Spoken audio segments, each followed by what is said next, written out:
C'est l'intérêt de l'image et l'intérêt du cinéma, c'est de pouvoir avoir une idée de profondeur, une idée de volume déjà.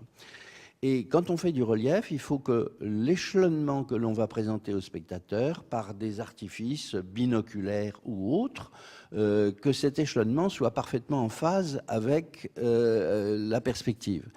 À ce moment-là, il se produit un espèce de miracle. On a l'impression d'être dedans. Et quand je dis que le relief, c'est-à-dire que ça a un pouvoir de vous convaincre qui est extrêmement fort.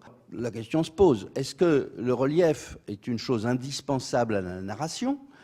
Auquel cas, la version plate, il n'y aura pas.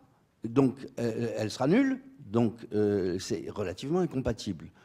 Pourtant, sur le plan du financement, il faut bien, tant qu'il n'y a pas suffisamment de salles relief, ou tant que toutes les salles ne sont pas équipées en relief, il faudra bien avoir une exploitation également en plat pour pouvoir rentabiliser le coût du film. Donc là, déjà, il y a une première contradiction. Ensuite, l'idée, c'est quand on veut financer le surcoût du relief, d'ailleurs personne ne sait combien, on peut interroger tout le monde, est-ce que le relief coûte le double ou est-ce que ça coûte 5% de plus qu'un tournage normal, ou 10%, ou est-ce que ça coûte le triple?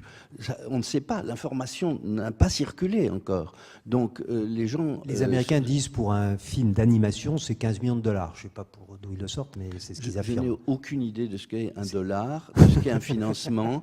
J'ai eu déjà beaucoup de mal à m'habituer au nouveau franc, et pour moi, les euros, c'est un énorme problème. Alors ne me parlez pas d'argent, sauf que je prends précaution chaque fois qu'une production me convoque pour faire du relief, de demander combien va coûter l'outil. Et je pense que c'est notre devoir à tous, si on veut survivre, nous techniciens. Car ce qui se passe, c'est que, en général, alors là, je fais une digression, si vous m'y autorisez, qui n'a rien à voir avec le relief, mais en fait, chez les loueurs, qu'est-ce qui se passe? On parlait tout à l'heure du malheur des loueurs, et enfin de toutes les industries et des prestataires de services en particulier.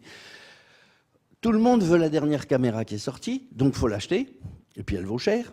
Et puis tout le monde ne veut plus, surtout, des caméras qui ont déjà 6 mois d'âge ou un an, etc. Bon. Et en fait, les gens ne savent pas très bien quelles vont être les différences, mais ils veulent la dernière parce qu'elle a servi pour tel film, etc. Donc il y a une non-circulation de l'information. Moi, je suis très heureux de tourner avec des caméras complètement arriérées si c'est le bon outil pour ce que je veux faire. Et ça, si l'information circulait mieux auprès des productions, des réalisateurs et même quelquefois des opérateurs, c'est pas interdit. Donc là, peut-être que les loueurs se trouveraient en moins mauvaise position. Quelle est la grammaire du relief ? Tout le monde est très prudent là-dessus.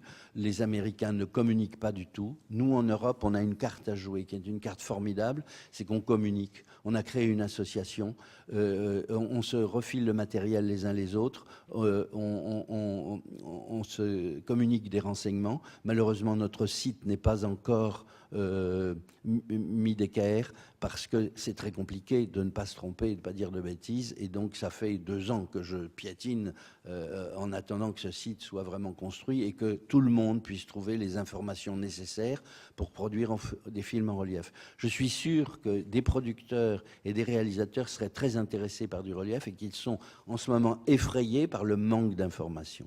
Donc c'est le point capital. Si cette information circule, on fera du relief. Si on trouve des sujets adaptés, c'est-à-dire même un petit film policier, psychologique, ou même on pourrait même envisager de faire Hunger en relief.